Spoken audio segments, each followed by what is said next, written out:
चरण अनुरागी, अगिरजा जासु प्रीति सेवकाई। और भगवान शंकर कहते हैं गिरजा जिसकी प्रेम और सेवा को भगवान शंकर भगवान श्री राम जी जो सदा प्रशंसा करते रहते हैं, ऐसे हनुमान जी महाराज हैं। आज हम सब बहुत ही बड़भागी हैं और यहाँ पर भगवान श्री राम का राज्याभिषेक हो गया है। भगवान श्री राम राजा बन गए। माँ जानकी जो है उद्भव स्थिति संहार कारिणी क्लेश हारिणी सर्वश्रेयस्करीं राम वल्लभाम। माँ जानकी जो है वह रानी बन गई हैं। तत्वतः दोनों एक तत्व है। गिरा अर्थ जल बीच सम कहियत भिन्न न भिन्न, अबंधहु सीता राम पद जिन्हीं परम प्रिय। और इस तरह से जब सिंहासन पर बैठ जाते हैं सभी देवता लोग भगवान श्री राम जी की स्तुति गान करते हैं। स्वयं भगवान ब्रह्मा और वेद जो है आकर के स्तुति गान करते हैं। देवर्षि नारद स्तुति करते हैं। सनकादिक ऋषि जो स्वयं 4 वेद के रूप में हैं, सनत सनंदन सनातन सनत कुमार, वो स्वयं जो है भगवान राम जी की सत्संग में पहुँचते हैं और वहाँ भगवान श्री राम को देख करके दंडवत प्रणाम करते हैं और कथा सुनते हैं। देवर्षि नारद जो सदा संकीर्तन में मन लगाए रखते हैं वो भगवान की स्तुति गान करते हैं। और इस तरह से सनकादिक मुनि और जहाँ जहाँ भगवान राम का चरित्र गाया जाता है तो प्रतिदिन अयोध्या में देवर्षि नारद पहुँचते हैं तो वहाँ भगवान के चरित्र को देखते हैं और भगवान की कथा का गान करते हैं और फिर गान करके ब्रह्मधाम जाते हैं। वहाँ ब्रह्मा जी को सुनाते हैं। ब्रह्मा जी भी पूरी तरह आनंद से भर जाते हैं। तो जीवन मुक्त ब्रह्म पर चरित सुनहि तजि ध्यान, जीवन मुक्त ब्रह्म पर चरित सुनहि तजि ध्यान, अजय हरि कथा न करहि रति अतुन के हिय पाषाण। अब भगवान श्री राम यहाँ पर बहुत ही अद्भुत और अपनी प्रजाओं पर, ऐसे तो सब जन उनके हैं, सब पर उनकी समान प्रीति है, परंतु अयोध्या वासियों पर विशेष प्रेम, क्योंकि वो सब जो है वो ब्रह्मानंद को प्राप्त हुए ब्रह्मलीन हैं। तो यहाँ कहते हैं जीवन मुक्त ब्रह्म पर चरित सुनहि तजि ध्यान। जो जीवन मुक्त हैं ये 5 क्रम है। आगे की कथा में माता पार्वती स्वयं कहती है भगवान शंकर से कि हजारों में कोई एक पुरुष ऐसा है जो धर्म व्रत को धारण करते हैं, धर्म पथ पर चलने का प्रयत्न करते हैं, वो धर्मशील हैं। और उन करोड़ों धर्मशीलों में से भी कोई एक वो विषयों से विमुख और वैराग्य परायण होते हैं। और करोड़ों विरक्तों में इसके बीच में से भी कोई एक वो सम्यक ज्ञान रखते हैं। सम्यक ज्ञान क्या? निरंतर भगवान के नाम का जप करते रहना और भगवान की कथा का रसास्वादन करते रहना। तो करोड़ों ज्ञानियों में से कोई एक उनके बीच से जो है सम्यक ज्ञान रखते हैं। और कहते हैं आगे माता पार्वती भगवान शंकर से कि करोड़ों ज्ञानियों में से कोई एक ऐसा है जो जीवन मुक्त होता है। और उन हजारों, ये दुर्लभ है, और हजारों जीवन मुक्तों में से भी कोई एक ऐसा है जो ब्रह्मलीन है। फिर आगे माता पार्वती कहती हैं सर्वते सो दूर लभ सुर राया, राम भगति रत गत मद माया। और उससे भी दुर्लभ क्या है कि मद और माया मोह को त्याग करके भगवान श्री राम जी के कमल चरणों में भक्ति होना। वही माता पार्वती भगवान शंकर से पूछना चाहती हैं कि प्रभु वो राम भक्ति आपने कहा कि जो काकभुसुंडी जी ने गरुड़ जी को सुनाया वो कथा मैंने आपको सुनाया, तो काकभुसुंडी जी ने वो कथा कैसे काक शरीर में? तो जीवन मुक्त ब्रह्म पर चरित सुनहि तजि ध्यान। जो जीवन मुक्त पुरुष हैं वो भी अपने ध्यानस्थ अवस्था को त्याग करके वो भगवान की कथा में मन को लगाते हैं। और कहते हैं कि जे हरि कथा न करी, और जो भगवान हरि की कथा में प्रेम नहीं करता, प्रीति नहीं लगाता, मन नहीं लगाता, उसका हृदय नहीं बल्कि वो पत्थर के समान है। और अब भगवान श्री राम अपनी प्रजाओं पर करुणा बरसाने के लिए सभी प्रजावासियों को, सभी श्रेष्ठ ब्राह्मण को, मुनिगण को, सभी सन्यासी जो विरक्त हैं उनको, और स्वयं गुरुदेव वशिष्ठ को, सबको बुलाते हैं। एक बार रघुनाथ बुलाए, अगुर द्विज पुरवासी सब आए। किस लिए आए? बैठे गुर मुनि आरु द्विज सज्जन, अबोले वचन भगत भव भंजन। अब जब सब लोग वहाँ पर एकत्रित हो गए, बैठ गए अपने अपने आसन पर, तब भगवान श्री राम अपना उपदेश कहते हैं, जो उत्तरकांड में श्री राम गीता के नाम से प्रसिद्ध है। और इसकी फलश्रुति है कि जो इस राम गीता को श्रवण करेगा, जो भी इस राम गीता को गायन करके अपने को समझेगा, वह बिना प्रयास किए, बिना परिश्रम ही इस भव सागर से पार हो जाएगा। तो सोई सेवक प्रियतम मम सोई, भगवान श्री राम जी कहते हैं कि वही मेरा सेवक है और वही मेरा प्रियतम है, जो मेरे आज्ञा का पालन करे। उनका आज्ञा क्या है?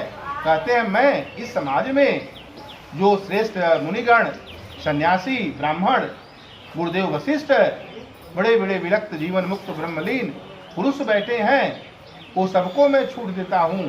जो सही है उसे ग्रहण कर लें, और यदि कुछ ऐसा अनुचित लगे, वैसे राम जी कोई अनुचित नहीं कहेंगे, लेकिन लगे तो बिना रोक टोक आप उसे हमें बोल दो। और जवयनीत कछु भाख्यं भाई, भाई शब्द का संबोधन, ये करुणा कितना है। जब भाई शब्द का बोधन करते हैं, इसका मतलब है भूल करके आप हमारे समकक्ष हो गए, जो भी बात मैं कर रहा हूँ उसको सुनो।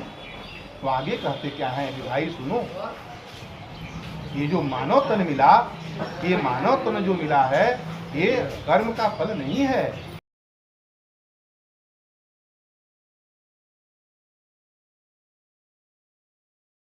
कहूँ बेरो अशन मुख मरुत अनुग्रह मेरो, करन धार सद गुर दृढ़ नावा, करन धार सदगुण दृढ़ नावा, दुर्लभ साज सुलभ करि पावा, दुर्लभ साज सुलभ करि पावा। यहाँ तो भगवान स्वयं पूर्ण ब्रह्म है, शांत सनातन है, अप्रमेय है, निष्पाप हैं, मोक्ष रूप हैं, परम शांति देने वाले हैं, ब्रह्मा शंभु शेष जैसे निरंतर सेवित हैं, वेदांत के द्वारा जानने योग्य हैं, कमल के समान विशाल नेत्र है, हाथ में धनुष बाण धारण किए हुए हैं, पीताम्बर धारण किए हुए हैं। ऐसे भगवान श्री राम करुणा करके अपनी प्रजाओं को उपदेश दे रहे हैं कि नरतन भव बारिध कहूँ बेरो। कहते तीन चीज दुर्लभ है, कहते तीन चीज दुर्लभ है। क्या दुर्लभ है? एक तो भव सागर पार करने के लिए जहाज चाहिए, तो भव सागर को पार करने के लिए जो जहाज है वह क्या है? मानव तन। और उस जहाज के अनुकूल ही वायु बहे, जिससे हम आसानी से पार हो जाएं, भव सागर से जन्म मरण के चक्र से छूट जाएं। वह उसके अनुकूल वायु जो है वो क्या है? वो भगवान की दया है। नरतन भव बारिध कहूँ बेरो, असन मुख मरुत अनुग्रह मेरो। प्रभु का अनुग्रह, प्रभु का कृपा, प्रभु की दया, ये क्या है? अनुकूल वायु है। ये भी दुर्लभ है, मनुष्य शरीर भी दुर्लभ है, अत्यंत दुर्लभ है। देवता लोग भी तरसते रहते हैं कि मानव शरीर मिल जाए, मैं भी कुछ साधन नाम जप करके कुछ पुण्य एकत्रित कर लूँ। तो नरतन भव बारिध कहूँ बेरो, असन मुख मरुत अनुग्रह मेरो। अकरण धार सदगुर दृढ़ नावा, करण धार सद्गुर दृढ़ नावा दुर्लभ साज सुलभ करी पावा। ये तीनों दुर्लभ है, मानव तन प्राप्त होना, भगवान का अनुग्रह होना, भगवान की दया होना और सद्गुरु की प्राप्ति होना। तो मानव तन क्या है?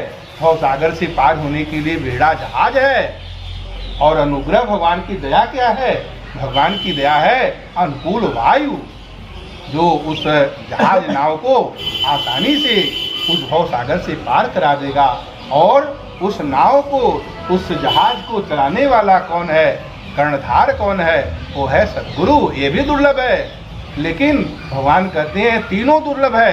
तो दुर्लभ साज सुलभ करी पावा, ये तीनों प्राप्त हो गया। निर्देह माध्यम सुलभम दुर्लभम, निर्देह माध्यम दुर्लभ। ये श्रीमद् भागवत में भी कथा है इसी का, कि ये तीनों चीजें जो अत्यंत दुर्लभ है। मया अनुकूलेन, भगवान की दया, अनुकूल वायु होना, और हम सब बड़भागी हैं कि अपना मन भगवान की कथा में लग रहा है। ये दुर्लभ चीजें, गुरु की प्राप्ति होना, सद्गुरु का प्राप्त होना। क्यों? बंद हूँ गुरु पद कंज, कृपा सिंधु नर रूप हरि, महामोह तम कुंज, जातु वचन रवि कर निकर। गुरु के कमल चरणों की वंदना करते हैं। क्यों? कि गुरु जो है, सद्गुरु कौन है? वह नर रूप में श्री हरि ही हैं, जिनके वचन महामोह रूपी घने अंधकार को मिटाने के लिए सूर्य किरणों का समूह है। वह सद्गुरु की प्राप्ति भी हो गई है। तो भगवान कहते हैं ऐसा समाज पा करके भी जो भव सागर से पार नहीं हुआ, तो क्या है? बहुत कठोर शब्द का प्रयोग करते हैं कि शोकृत निंदक मंदमति। वह कृतघ्न है, मंदमति का है, मंद बुद्धि है, और आत्महत्या की गति को प्राप्त होने वाला है। इस तरह से कहते हैं जो न तरय भव सागर नर समाज अस पाई, सोकृत निंदक मंदमति आत्माहन गति जाई। वो कृतघ्न है, मंद बुद्धि है, आत्महत्या की गति को प्राप्त होने वाला है। क्यों? जो परलोक, भगवान आगे कहते हैं, अपने प्रजाओं को कहते हैं। क्यों कहते हैं? क्योंकि उनका करुणा है। और यहाँ पर सबके सामने उपस्थित कर देते हैं कि जब परलोक यहाँ सुख चाहूं। यदि आप यहाँ और परलोक दोनों जगह सुख चाहते हैं, आनंद चाहते हैं, वो आनंद सिंधु भगवान श्री राम के कमल चरण में मन को लगा दें। भगवान की कथा में, भगवान की लीला में, भगवान के नाम में, भगवान के रूप में अपने मन को समर्पित कर दें, फिर बेड़ा पार है। तो जब परलोक यहाँ सुख चाहूं, तो सुनि मम वचन हृदय दृढ़ गहूं।